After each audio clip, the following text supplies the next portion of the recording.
Hello everyone, स्वागत छ सबैलाई नेपाल अनलाइन स्कुलमा। र आजको हाम्रो टपिक रहेको छ डस, विन्डोज एन्ड ओपन सोर्स। र यी सबै हाम्रो अपरेटिङ सिस्टम नै हुन् है। तर आज हामी अपरेटिङ सिस्टमका टाइप पढ्दैनौँ है। आज चाहिँ हामी फरक कम्पनीले हैन, डिफ्रेन्ट कम्पनीले चाहिँ कुन अपरेटिङ सिस्टम बनाएको छन्, कुनमा हाम्रो के फिचरहरू छन् त ती सबैका बारेमा पढ्नेछौँ। अर्थात् डसमा के फिचर छ, विन्डोजमा र ओपन सोर्स जसमध्ये हाम्रो लिनक्समा के फिचर छ त ती कुराहरू जान्नेछौँ। सँगसँगै यी सबै अपरेटिङ सिस्टममा भएको डिफ्रेन्सहरू पनि आज हामी जान्नेछौँ। र तपाईँहरूलाई कुनै पनि पार्टमा कन्फ्युजन लाग्छ भनेदेखि, पुरानो हाम्रो कुनै भिडियोमा कन्फ्युजन छ भनेदेखि प्लिज हामीलाई भिडियो पज गरेर कमेन्ट गर्नु होला है। ठिक छ। तलै हाम्रो लोगो हेरेर पनि थाहा पाइसक्नुभयो होला कि के कुराहरू हामीले मेनली जान्नेछौँ। यो हाम्रो निलोवाला कलर भनेको विन्डोजको हो। यता हाम्रो पेन्गुइनवाला भनेको लिनक्सको हो। अर्को छ हाम्रो तिनवटा मान्छेले हात जोडिरहेछ, यो हाम्रो उबुन्टुको हो। यो पनि लिनक्सकै एउटा हाम्रो सानो चाइल्ड हो, अर्थात् लिनक्स अपरेटिङ सिस्टमकै एउटा हाम्रो ब्रान्च जस्तै हो। त्यसै गरी चाहिँ लास्टमा हाम्रो डस, जसलाई हामी डिस्क अपरेटिङ सिस्टम भन्छौँ। यी सबै कुराका बारेमा आज हामी पढ्नेछौँ है। र म अलवेज पढाइ हुने टपिकहरू सुरुमै भनिदिन्छु कि ताकि तपाईँहरूलाई सजिलो होस्। ल, अपरेटिङ सिस्टम टाइप भनिएको छ, तर यो चाहिँ हाम्रो अपरेटिङ सिस्टम सफ्टवेयर बनाउने कम्पनीको बेसिसमा हो है। ठिक छ, हाम्रो टिमको बेसिसमा हो है। र यहाँनिर हाम्रो एमएस डस दिएको छ, नझुक्किनु होला। हामी सुरुमा डस पढ्नेछौँ, अनि त्यसपछि हामी एमएस डसको बारेमा पनि जान्नेछौँ। ठिक छ। ल, एकदमै सजिलो छ। एमएस डस र डसमा त्यस्तो खासै फरक छैन, तर सुरुको दिनमा हाम्रो डस बनाइएको थियो है, जसलाई हामीले डिस्क अपरेटिङ सिस्टम भन्छौँ। ल, सुरुमा म डसको बारेमा थोरै भनिदिन्छु है। डसको फुल फर्म त लेखिसक्नुभयो होला तपाईँहरूले, डिस्क अपरेटिङ सिस्टम। यहाँ छ है, हाम्रो लेख्न सक्नुहुन्छ डिस्क अपरेटिङ सिस्टम भनेर। यो फुल फर्म पनि लेखिहाल्नु होला। र डिस्क अपरेटिङ सिस्टममा हाम्रो फाइदा के थियो भन्दाखेरि सुरुमा हाम्रो यही अपरेटिङ सिस्टम बनाइएको थियो क्या। अर्थात् सुरुमा हाम्रो चाहिँ अरू कुनै कम्पनीले खासै त्यस्तो अपरेटिङ सिस्टम बनाएको थिएन, तर हाम्रो एउटा टिम थियो जसले चाहिँ डस बनाएको थियो। तर यसमा हाम्रो खराबी के थियो भन्दाखेरि हामीसँग पिक्चरको, ग्राफिक्सको, फोटोको चोइसहरू थिएन क्या। सबै कुराहरू हाम्रो यस्तो कालो स्क्रिनमा गर्नु पर्थ्यो। यहाँ हेर्न सक्नुहुन्छ, हामीले कमान्ड लेख्ने अनि सबै कामहरू हामीले चाहिँ कालो स्क्रिनमा गर्नु पर्थ्यो हो। ब्याकग्राउन्ड कालो हुन्थ्यो, लेखेको कुराहरू चाहिँ हाम्रो व्हाइटमा देखिन्थ्यो। यसरी चाहिँ हाम्रो कामहरू गरिन्थ्यो, कपी गर्नुपर्ने हो हैन।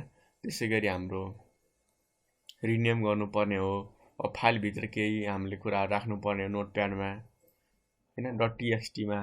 ती सबै कुराहरू हाम्रो चाहिँ कमान्ड लाइनबाटै हुन्थ्यो, जसलाई हामीले डिस्क अपरेटिङ सिस्टम भन्यौँ, जुन हाम्रो लगभग 100% नै CLI थियो क्या। त्यसपछि आउँछ हाम्रो एमएस डस। हेर्नु होला है, एमएस भनेको माइक्रोसफ्ट डिस्क अपरेटिङ सिस्टम। पछि हाम्रो डस डिस्क अपरेटिङ सिस्टमलाई चाहिँ माइक्रोसफ्ट कम्पनीले किन्यो क्या। अर्थात् विन्डोज बनाउने जुन हाम्रो कम्पनी छ नि, त्यही कम्पनीले हाम्रो डिस्क अपरेटिङ सिस्टमलाई चाहिँ किन्यो क्या। किन किन्यो भन्ने कुरा हुनसक्छ है। तपाईँहरूलाई थाहा छँदैछ कि आइबिएम, जसले हाम्रो सर्भरहरू बनाउँछ, हाम्रो एडभान्स कम्प्युटरहरू बनाउँछ हो, त्यस्तो सर्भर बनाउने कम्पनीले माइक्रोसफ्टलाई एउटा कन्ट्र्याक्ट दियो क्या हो। तिमीले चाहिँ मेरो लागि अपरेटिङ सिस्टम बनाऊ, म तिमीलाई यति पैसा दिन्छु हो। अनि त्यो हाम्रो सबै कन्ट्र्याक्ट भइसकेपछि माइक्रोसफ्टले चाहिँ मलाई चाहिँ नयाँ अपरेटिङ सिस्टम बनाउनु धेरै टाइम लाग्छ, म के गर्छु त कुनै एउटा पहिलेदेखि बनेको अपरेटिङ सिस्टम किन्छु क्या। र उसले डस किन्यो, र त्यो डसमा चाहिँ केही फिचरहरू हालेर हैन, केही कुराहरू थपेर चाहिँ उसले एउटा आफ्नै नयाँ अपरेटिङ सिस्टम एमएस डस बनायो है। सजिलो छ हैन। ठिक छ, यति कुरा हामीले जान्नुपर्ने हो। र पछि हाम्रो माइक्रोसफ्टले चाहिँ यही डसलाई चाहिँ पछि आइबिएमको कम्प्युटर आइबिएमको सर्भरमा हैन अरु कम्प्युटरमा पनि चल्न सक्ने बनायो लाइसेन्स पनि दियो जस्तो हाम्रो Dell Lenovo Acer Sony Samsung Asus HP यी सबै ल्यापटपहरुमा चाहिँ म चाहिँ आफ्नो विन्डोजको एमएस डस चलाउन दिन्छु भनेर चाहिँ लाइसेन्सहरु माग्यो र सबैलाई चलाउन दियो यति कुरा हो है हामीले एमएस डस र डसमा जान्नुपर्ने डसमा पनि हाम्रो कमान्ड लाइनमै काम हुन्थ्यो कालो स्क्रिनमा एमएस डसमा पनि कालो स्क्रिनमै काम हुन्थ्यो हेर्न सक्नुहुन्छ यहाँनिर डस भनेर लेखिएको छ तपाईहरुले थाहा पाइसक्नु भयो होला फरक यति छ कि एमएस डस चाहिँ हाम्रो माइक्रोसफ्ट कम्पनीले किनेर मोडिफाई गरेर बनाएको हो डस भनेको चाहिँ सुरुवातको अब आउँछ हाम्रो नेक्स्ट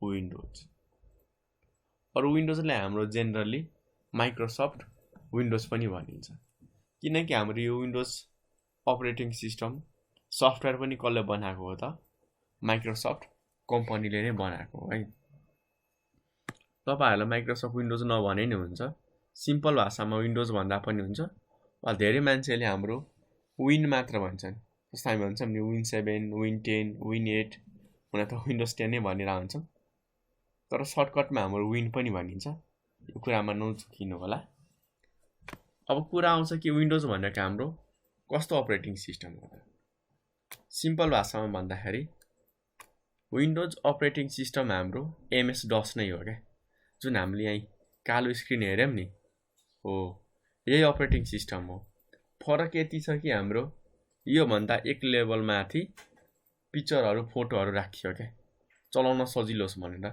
किनकि नर्मल मान्छेले चलाउन त एकदम गाह्रो हुन्छ नि हरेक कुराको हामीले के गर्नु पर्छ त कमान्ड टाइप गर्नु पर्यो याद गर्नु पर्यो त्यस्तो केसमा हामीले गाह्रो हुन्थ्यो त्यसकारण चाहिँ हाम्रो विन्डोज भन्ने कम्पनीले चाहिँ यो भन्दा एक लेभल माथि हाम्रो जीयुआई राख्यो के चित्रहरु राख्यो अनि बटनहरु राखेर चलाउनलाई सजिलो बनायो के हुन त हाम्रो ब्याकग्राउन्डमा डसले नै काम गरिरहेको हुन्छ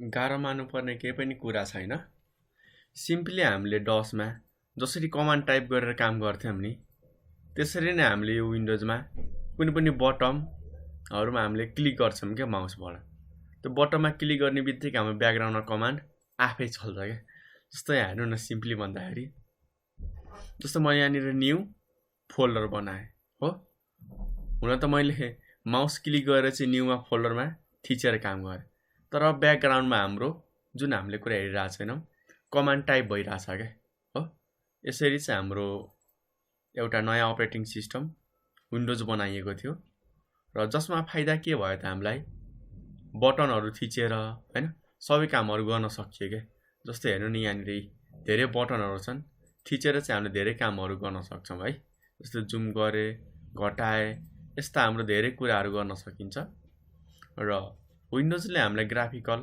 अपरेटिङ सिस्टम मात्र हैन अरु पनि धेरै हामीलाई प्रोप्राइटरी सफ्टवेयरहरु पनि दियो के अब प्रोप्राइटरी सफ्टवेयर भनेको तपाईहरुलाई गाह्रो लाग्न सक्छ यसको मिनिङ चाहिँ एकदमै सिम्पल छ के जुन कम्पनीले हाम्रो अपरेटिङ सिस्टम बनाएको छ त्यही कम्पनीले बनाएको अरु हाम्रो सफ्टवेयरहरुलाई अरु गेमहरु हुन सक्छ हाम्रो अफिसका कुराहरु एडिटिङका सफ्टवेयर हुन सक्छ ती सबै सफ्टवेयरलाई हामी प्रोप्राइटरी सफ्टवेयर भनेर भन्छौं ठीक छ ल यति कुरा त हो नि र विन्डोजमा हामीलाई चाहिँ ग्राफिकली फाइल बनाउन रिफ्रेश गर्न कपी पेस्ट गर्न मात्र हैन अरु कुराको पनि अप्सन दियो के जस्तो हामीले फाइलहरु स्टोर गर्न सक्छौं नयाँ सफ्टवेयर रन गर्न मिल्ने गेमहरु खेल्न मिल्ने भिडियो हेर्न मिल्ने इन्टरनेटमा कनेक्ट भएर चलाउन मिल्ने जस्ता अप्सनहरु राख्यो के हुन त यो भन्दा अगाडि हाम्रो फाइलहरुको कुरा थियो र सबैभन्दा मेजर पार्ट भनेको चाहिँ यसमा चित्रहरुको कुरा आयो के हो त्यो चाहिँ सबैभन्दा बेस्ट पार्ट हो है र फर्स्ट टाइम हाम्रो माइक्रोसफ्टले चाहिँ विन्डोज नोभेम्बर 20 1985 मा रिलिज गरे है गर्न सक्नुहुन्छ आज भन्दा कति वर्ष पहिले हाम्रो 2021 चल्दैछ हैन ठ्याक्क हाम्रो 20 र 15 त्यस्तै हाम्रो 35 टु 36 इयर हुन लाग्यो है हाम्रो विन्डोज भनेको। र तपाईहरुले यहाँनिर हिस्ट्री हेर्न सक्नुहुन्छ। सुरुमा विन्डोज 1 आएको थियो 1985 मा, त्यसपछि विन्डोज 3.1 आयो 1992 मा, विन्डोज 95 आयो हाम्रो 1995 मा। यसरी हाम्रो नयाँ अपरेटिङ सिस्टम आउँदै गयो, भयो हैन। ल र विन्डोजको हाम्रो एउटा फाइदा के थियो भन्दाखेरि विन्डोज चाहिँ ग्राफिकली एकदमै राम्रो थियो के, मान्छेहरुलाई चलाउन पनि एकदमै सजिलो हुने। त्यसै कारणले गर्दाखेरि हाम्रो विन्डोजले मार्केटमा 90% शेयर लियो के। हाम्रो म्याक ओएस जुन हामीले अहिले एप्पलहरु भनेर चिन्छौं, त्यो एप्पललाई पनि हाम्रो ओभरटेक गर्दियो के। सुरुमा युनिक्सहरु एप्पलहरु एकदमै धेरै चलेको थिए। जब हाम्रो माइक्रोसफ्ट कम्पनीले विन्डोज रिलिज गर्यो, त्यसपछि चाहिँ हाम्रो यसले चाहिँ मार्केटको 90% शेयर लियो है। ठीक छ, हामीले बिजनेसका कुरा धेरै जान्नु पर्दैन, यति बुझौं न। म्याक्सिमम कम्प्युटरमा विन्डोज चलाउन थालियो भन्ने कुरा बुझ्दा पनि हुन्छ। थोरै अब हामी विन्डोज देखिनमा कस्तो हुन्छ त, यो चाहिँ हाम्रो विन्डोज 1 को जीयूआई भयो। सबैभन्दा सुरुमा हेर्नु होला कस्तो थियो। त्यसपछि हाम्रो यो विन्डोज 95 को भयो, यो हाम्रो विन्डोज एक्सपी को, यो हाम्रो विन्डोज 10 को। तपाईहरुले यहाँनिर चाहिँ यसरी हेरेर पनि पत्ता लगाउन सक्नुहुन्छ। एकैछिन वेट गर्नु होला है, म देखाइहाल्छु। विन्डोज 1 को हेर्नु न, हाम्रो नीलो कलरको लोगो छ। त्यसैगरी हाम्रो यहाँ यतापट्टि हेर्नु त नीलो कलरमा। सुरुवातमा चाहिँ हाम्रो यस्तो थियो है। हुन त 1985 मा यस्तो ग्राफिकली डिजाइन गर्नु पनि धेरै ठुलो कुरा थियो। त्यसपछि आयो हाम्रो नेक्स्ट भनेको विन्डोज 1992 मा विन्डोज 3.1। 3.1 भर्जनको हाम्रो हेर्नु होला ग्राफिकलमा कति इम्प्रुभमेन्ट छ है, हेर्नु न। त्यसपछि आउँछ हाम्रो विन्डोज एक्सपी हो नि, एक्सपी हाम्रो यहाँनिर छ है। र अहिलेको सबैभन्दा लेटेस्ट हाम्रो विन्डोज 10। हुन त अहिले हाम्रो 2015 भर्जनको लोगो छ, तर हाम्रो यो विन्डोज 10 अहिले 2020 सम्म आइसकेको छ है। तपाईहरुले पनि आफ्नो कम्प्युटरको विन्डोजको भर्जन हेर्न सक्नुहुन्छ। त्यसको लागि हाम्रो स्टार्ट मेनुमा जानु होला। ठीक छ, सेटिङमा जाने, अनि हाम्रो यहाँ सिस्टम भनेर हुन्छ है हो। सिस्टमको एबाउटमा जानु होला।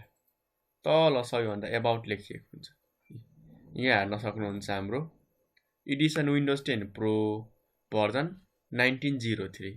अर्थात् मेरो विन्डोजको भर्जन कति रहेछ त, विन्डोज 2019 रहेछ क्या।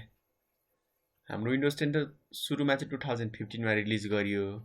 त्यसपछि हाम्रो 6 महिनाको ग्यापमा नयाँ नयाँ फिचरहरु एड गर्दै यसको अपरेटिङ सिस्टम चेन्ज गर्दै गइयो है। ठीक छ, तपाईहरुले लेटेस्ट विन्डोज पनि डाउनलोड गर्न सक्नुहुन्छ। तपाईहरुले विन्डोज डाउनलोड गर्न आउँदैन भनेदेखि भन्नु होला, हामीले भिडियो बनाएको छौं, त्यसले चाहिँ तपाईहरुलाई एकदमै धेरै हेल्प गर्नेछ। त्यसपछि हाम्रो कन्सेप्ट आउँछ ओपन सोर्स हो। र ओपन सोर्स भन्ने बित्तिकै हाम्रो प्राय धेरै ठाउँमा चाहिँ पेन्गुइनको चित्र देखाएको हुन्छ है। पेन्गुइनको चित्रले ओपन सोर्स भन्दा पनि लिनक्सलाई चाहिँ एज अहिले रिप्रेजेन्ट गर्छ, किनकि हाम्रो पेन्गुइन चारैतिर पाइन्छ क्या हैन। फ्रीली हाम्रो घुमिरा हुन्छन्, बसिरा हुन्छन्। त्यसै कारणले हाम्रो यो लिनक्सको लोगोमा चाहिँ प्राय एज अ कमनको लागि चाहिँ पेन्गुइन छ। यति कुरा बुझ्नु होला। थोरै हामी जानौं कि ओपन सोर्स भने के हो र ओपन सोर्समा हामीलाई फरक के पाउँछौं त। हामी डसमा त हाम्रो कमान्ड लाइन थियो, हामीलाई चलाउन गाह्रो भयो। त्यसलाई मोडिफाई गरेर हाम्रो विन्डोजले के गर्यो त, और माइक्रोसफ्ट कम्पनीले हाम्रो एउटा विन्डोज अपरेटिङ सिस्टम बनायो, चित्रहरु बटमहरु दियो, जुन चाहिँ हाम्रो चलाउन एकदमै बेस्ट भयो। तर त्यसको लागि हामीले पैसा तिर्नु पर्छ के, विन्डोज हामीले चलाउनको लागि। हुन त तपाईहरुले क्र्याक गरेर चलाइराख्नुहुन्छ, त्यो चाहिँ एकदमै नराम्रो बानी हो। एकदमै भाइरसको डर चाहिँ हुन्छ है क्र्याक विन्डोजमा। थोरै बुझिहालौं कि ओपन सोर्स भनेको के हो। ओपन सोर्स भनेको हाम्रो एउटा यस्तो मेथोडोलोजी हो, यस्तो एउटा अप्रोच हो हैन, जसमा हाम्रो धेरै सफ्टवेयर डेभलपरहरूले के गरिरहेका हुन्छन् त, आफ्नो बनाएको सफ्टवेयरहरुको सोर्स कोड फ्रीमै दिइरहेको हुन्छन् क्या। जस्तो हामीले सफ्टवेयरहरु किन्नु पर्छ नि हो, कतिपय फ्री पनि हुन्छन्, तर ओपन सोर्स हाम्रो फ्री र किनेको भन्दा पनि एकदमै केही फरक तरिकाको छ क्या। हाम्रो ओपन सोर्समा चाहिँ उसले जुन सफ्टवेयर बनाएको छ नि त्यसको सोर्स कोड नै राखिदिन्छ क्या हो। सोर्स कोड भनेको बुझ्न गाह्रो भएमा त्यस्तो गाह्रो नमान्नु होला। हुन त हामीले त्यो सफ्टवेयरलाई चाहिँ बाहिरबाट काम गर्ने तरिकाबाट हेर्छौँ होइन, तर त्यसलाई हामीले डिप लेभलमा गएर खोलेर हेर्दाखेरि त्यो सबै हाम्रो टेक्स्ट नै हुन्छ क्या होइन हो। त्यसैले हामी सोर्स कोड भनिन्छ। र तपाईँहरूलाई अझ डिटेलमा जान्न मन लाग्छ सोर्स कोड भनेको के हो, हामीलाई कमेन्ट गर्नु होला है, त्यसको बारेमा म एउटा डिटेलमा भिडियो बनाइदिनेछु। र ओपन सोर्समा हाम्रो सोर्स कोड चाहिँ दिन्छ र त्यो सोर्स कोडलाई हामीले हेर्न सक्छौँ होइन, कि यसले चाहिँ हाम्रो डाटाहरू त चोरेर लगिराखेन नि त। त्यो कुरा हामीले चाहिँ कोड हेरेर पत्ता लगाउन सक्छौँ। डिबग अर्थात् त्यसमा भएको गल्तीहरू कमी कमजोरी हामीले ठिक गर्न सक्छौँ। त्यसै गरी हामीले त्यसलाई मोडिफाई गरेर रिडिस्ट्रिब्युट पनि गर्न सक्छौँ क्या। अर्थात् त्यसमा गल्तीहरू छ भनेदेखि त्यो गल्तीहरूलाई सुधारेर होइन नयाँ नयाँ फिचरहरू एड गरेर मोडिफाई भनेको चेन्ज गर्नु हो क्या। चेन्ज गरेर हामी रिडिस्ट्रिब्युट गर्न सक्छौँ, चेन्ज गरेर बेच्न सक्छौँ, फ्रीमा पनि दिन सक्छौँ, आफ्नो नाम राखेरै बेच्न सक्छौँ हो। यो चाहिँ एउटा सबैभन्दा राम्रो हो है, एकदमै बेस्ट हो। र ओपन सोर्सको मेन कन्सेप्ट के हो भन्दाखेरि यसले चाहिँ हामीले यसरी लाइसेन्स दिएको हुन्छ कि लगभग यसको हामीले जति पनि कपिजहरू बनाएर चाहिँ अरूलाई दिन सक्छौँ क्या होइन, आफैले चाहिँ युज पनि गर्न सक्छौँ। तर एउटा कुरा के छ भन्दाखेरि धेरै मान्छेको माइन्डमा के कुरा हाम्रो गलत पाइएको छ भन्दाखेरि ओपन सोर्स र फ्री सफ्टवेयरलाई सेम मानिरहेको हुन्छ। हेर्नु होला है, ओपन सोर्स र फ्री सफ्टवेयरलाई चाहिँ हाम्रो सेम मानिरहेको हुन्छन्, तर वास्तवमा हेर्नुभयो भनेदेखि एकदमै धेरै फरक छ है। यति फरक छ, धेरै नै फरक छ। हुन त ओपन सोर्सले नै हामीलाई सफ्टवेयरहरू फ्रीमा युज गर्न दिन्छ, फ्री सफ्टवेयरले पनि हामीलाई सफ्टवेयरहरू फ्रीमा युज गर्न दिन्छ। फरक के छ त, ओपन सोर्सका हामीले सफ्टवेयरलाई चाहिँ आफैले सबै कुराहरू इन्टरनल कुराहरू हेरेर चेन्ज गरेर मोडिफाई गरेर चाहिँ पैसा लिएर बेच्न पनि सक्छौँ, वा आफ्नो नाम राखेर सफ्टवेयरको यतिकै फ्रीमा बाँड्न पनि सक्छौँ। तर हाम्रो फ्री सफ्टवेयर हामीले युज मात्र फ्रीमा गर्न पाउँछौँ। यसलाई न त हामीले चेन्ज गर्न पाउँछौँ, न त त्यहाँ भएको इन्टरनल कुरा हामीले हेर्न पाउँछौँ होइन, न त त्यसलाई हामीले आफ्नो नाम राखेर अरूलाई दिन पाउँछौँ। यो चाहिँ फरक छ हो। ओपन सोर्स भनेको हाम्रो यसलाई चाहिँ जे पनि गर्न पाइयो क्या, युज गर्न नि पाइयो, चेन्ज गर्न नि पाइयो। तर हाम्रो फ्री सफ्टवेयरलाई युज मात्र फ्रीमा गर्न पाइयो, चेन्ज गर्न पाइँदैन है, हामीलाई केस पर्न सक्छ हो। र ओपन सोर्सलाई तपाईँहरूले चेन्ज गरेर चाहिँ आफ्नो नाफाको लागि वा प्रफिटको लागि बेच्न पनि सक्नुहुन्छ, किनकि तपाईँले मेहनत गर्नुभएको छ नि त हो। यो कुरा चाहिँ राम्रो छ है, जुन हाम्रो फ्री सफ्टवेयरमा चाहिँ दिएको हुँदैन, लाइसेन्स राखिएको हुन्छ कपिराइटको। नेक्स्ट आउँछ हाम्रो इक्जाम्पलमा लिनक्स। अरू पनि धेरै छन्, तर सबैभन्दा फेमस हाम्रो एज लिनक्सलाई मानिएको छ। यो लोगोमा पेन्गुइन हेर्न सक्नुहुन्छ। र तपाईँहरूलाई भर्खर थाहा पाइसक्नु भएको छ कि ओपन सोर्सका हामीले चेन्ज गरेर पैसामा बेच्न सक्छौँ, पैसा लिएर बेच्न सक्छौँ, वा धेरैले फ्रीमै बाँडिरहेको हुन्छन्।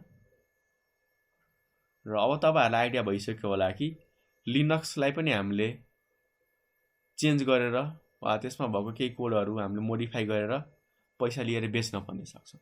त्यस कारणले लिनक्सलाई फ्री नसम्झिनु होला है। हुन त धेरै लिनक्सहरू फ्री छन् हाम्रो, तर धेरै हाम्रो लिनक्सहरू एकदमै महँगो पनि छन् है होइन, जुन हामीले किन्नको लागि पैसा दिनुपर्छ।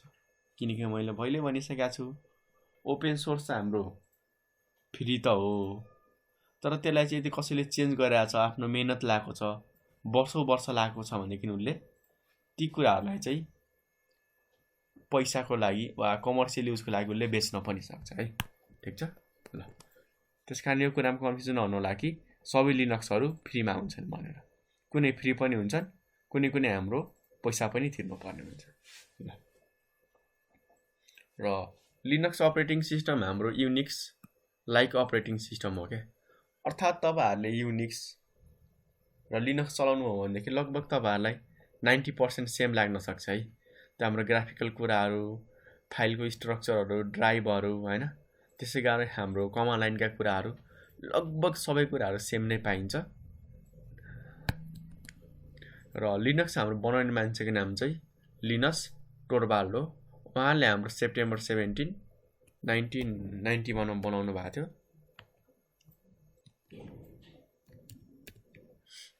र कतिले सोच्छन् कि लिनस टोरवाल्ड एक्लैले बनाउनु भएको थियो, त्यस्तो होइन है। एकदमै धेरै ठुलो प्रोजेक्ट हो यो, एक्लैले ह्यान्डल गर्न गाह्रै हुन्छ। हाम्रो लिनस टोरवाल्ड र उहाँको टिम मिलेर चाहिँ हाम्रो लिनक्स अपरेटिङ सिस्टम बनाउनु भएको थियो र फाइनल भइसकेपछि हाम्रो सेप्टेम्बर 17, 1991 मा चाहिँ रिलिज गरियो है। र लिनस टोरवाल्ड चाहिँ हाम्रो त्यो सफ्टवेयर डेभलपर टिमको चाहिँ लिडर हुनुहुन्थ्यो। उहाँले हाम्रो कर्नलको कुराहरू हेर्नु भएको थियो र हाम्रो सेप्टेम्बर 17 मा चाहिँ रिलिज गर्नुभयो। त्यसपछि हाम्रो बिस्तारै बिस्तारै लिनक्समा चेन्ज गरिँदै हैन, लिनक्समा हाम्रो धेरै कुराहरू मोडिफाई गर्दै एक्स्ट्रा कुराहरू हाल्दा हाल्दै हाम्रो अहिले एकदमै पावरफुल भइसकेको छ है। लगभग हाम्रो वर्ल्डमा जति पनि सुपर कम्प्युटर, जति पनि सर्भरहरू छन्, लगभग सबैमा हाम्रो लिनक्स नै रन हुन्छ। फेरि लिनक्स फ्री भएको कारणले होइन है, लिनक्सको हाम्रो पर्फर्मेन्स राम्रो छ हैन, लिनक्सको हाम्रो ड्युरेबल छ, अरूभन्दा एकदमै राम्रो छ है।